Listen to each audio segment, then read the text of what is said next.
Hello dear students. इस video में बच्चों हम हमारे बॉडी सिस्टम्स के बारे में पढ़ेंगे कि हमारे शरीर के अंदर कई सारे सिस्टम एक साथ काम करते हैं जो एक दूसरे के ऊपर डिपेंड होते हैं। तो बच्चों हमारे शरीर में हर एक सिस्टम का एक अलग काम होता है, एक अपना काम होता है और ये सब सिस्टम एक दूसरे पर डिपेंड होते हैं हमारे शरीर की अच्छी तरह से काम करने के लिए। तो अब हम एक एक करके इन सिस्टम्स के बारे में पढ़ेंगे। तो सबसे पहले होता है स्केलेटल सिस्टम। स्केलेटल सिस्टम क्या होता है बच्चों? जो स्केलेटन से बना होता है। स्केलेटन क्या होता है? एक बहुत ही हड्डियों से बना हुआ ढांचा होता है जो कि हमारे शरीर को सपोर्ट करता है और उसे एक शेप में रखता है। और ये हमारे जो शरीर के अंदर सॉफ्ट ऑर्गन्स होती हैं, मुलायम नाजुक ऑर्गन्स होती हैं, उनको भी सुरक्षित रखता है। तो जैसे कि हमारा ब्रेन जो है वो स्कल के अंदर होता है, तो स्कल जो है हमारा स्केलेटल सिस्टम का पार्ट, वो हमारे ब्रेन को सुरक्षित रखता है। और हार्ट और लंग्स जो होते हैं वो रिबकेज के अंदर सुरक्षित रखे होते हैं। रिबकेज हमारे स्केलेटल सिस्टम का पार्ट होता है। तो इस तरह से अलग अलग स्केलेटल के पार्ट हमारे इंटरनल ऑर्गन्स को भी सुरक्षित रखते हैं। तो अब नेक्स्ट हम पढ़ते हैं डाइजेस्टिव सिस्टम। डाइजेस्टिव सिस्टम बच्चों, जो भी खाना हम खाते हैं उसको हमारे शरीर को प्रॉपरली डाइजेस्ट करने के लिए, पचाने के लिए हमें डाइजेस्टिव सिस्टम की ज़रूरत पड़ती है। तो डाइजेशन क्या होता है? जो खाना हम खाते हैं उसे बिल्कुल छोटे छोटे टुकड़ों में ब्रेक करने के प्रोसेस को डाइजेशन बोलते हैं। तो उसके लिए हमारे कौन कौन से ऑर्गन काम करते हैं एक साथ? जैसे हमारा माउथ है, मुंह से हम खाना खाते हैं। उसके बाद स्टमक, हमारा पेट, जो स्मॉल इंटेस्टाइन, छोटी आंत और बड़ी आंत, ये सब ऑर्गन मिलके हमारे खाने को डाइजेस्ट करती है। इन सारे ऑर्गन के सिस्टम को हम डाइजेस्टिव सिस्टम बोलते हैं।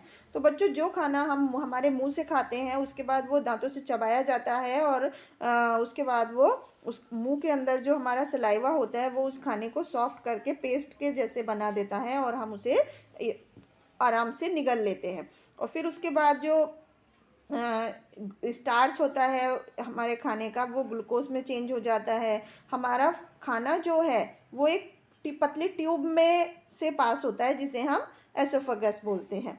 तो जब ये खाना हमारे पेट में पहुंचता है इस पाइप के थ्रू, एसोफेगस के थ्रू, तो वहाँ पे बहुत सारे एंजाइम्स होते हैं जो एक साथ मिलके खाने को डाइजेस्ट करते हैं। प्रोटीन और कार्बोहाइड्रेट भी उसमें होते हैं और वो हमारे पेट में सेमी लिक्विड की फॉर्म में हमारा खाना पहुंच जाता है। उसके बाद जब हम खाना पेट के बाद हमारी छोटी इंटेस्टाइन में पहुंचता है, छोटी आंत में पहुंचता है, जहाँ पर ये खाना और ज़्यादा छोटे टुकड़ों में डिवाइड हो जाता है और जो खाना जो हमारे ब्लड में एब्जॉर्ब हो जाता है। और ब्लड जो है ये न्यूट्रिएंट्स को हमारे शरीर के सभी हिस्सों में पहुंचा देता है। तो इस तरह खाना जो डाइजेस्ट नहीं होता है वो हमारे बड़ी आंत में चला जाता है और जहाँ पे पानी को एब्जॉर्ब हो जाता है, और जो वेस्ट खाना है वो हमारे शरीर में रेक्टम के थ्रू बाहर निकल जाता है। तो इस तरह से डाइजेस्टिव सिस्टम का स्टेप्स होते हैं। इसके बाद सर्कुलेटरी सिस्टम होता है। सर्कुलेटरी सिस्टम का क्या काम होता है? ये हमारे शरीर के हर एक सेल में ऑक्सीजन सप्लाई करता है और ब्लड सप्लाई करता है। तो ये हमारे वेस्ट खाने को हमारे बॉडी के पास करता है। हमारा जो सर्कुलेटरी सिस्टम है मेनली दो हिस्सों से मिलके बना होता है, हमारा हार्ट और ब्लड वेसल्स। तो हार्ट जो होता है बच्चों वो हमारी चेस्ट में अंदर की तरफ होता है।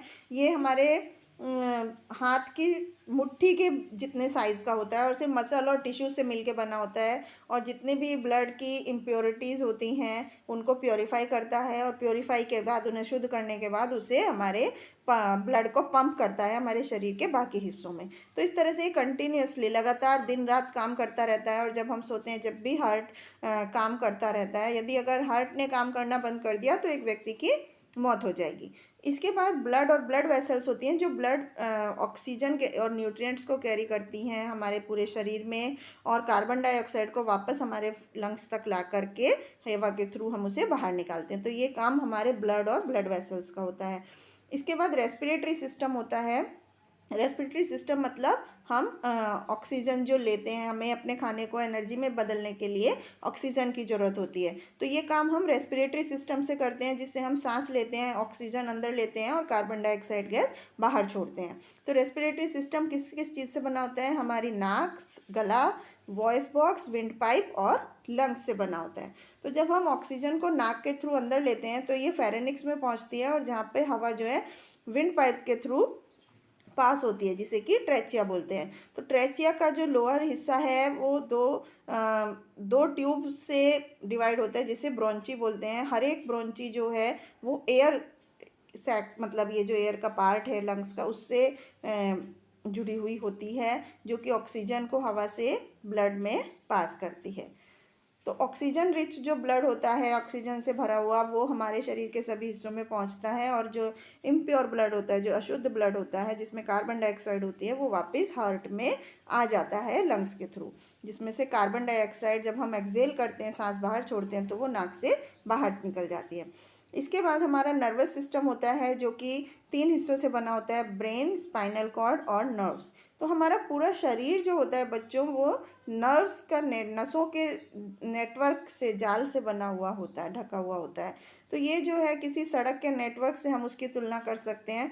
हमारा जो ब्रेन है, दिमाग है, वो मैसेजेस को रिसीव करता है और भेजता है नर्व्स में, और ये जो नेटवर्क है नर्व्स का, ये हमारे ब्रेन को देखने के लिए, हर एक शरीर के हर एक हिस्से को देखने के लिए अलाउ करता है। तो ब्रेन में 3 पार्ट होते हैं, सेरेब्रम, सेरेब्लम और मेडुला।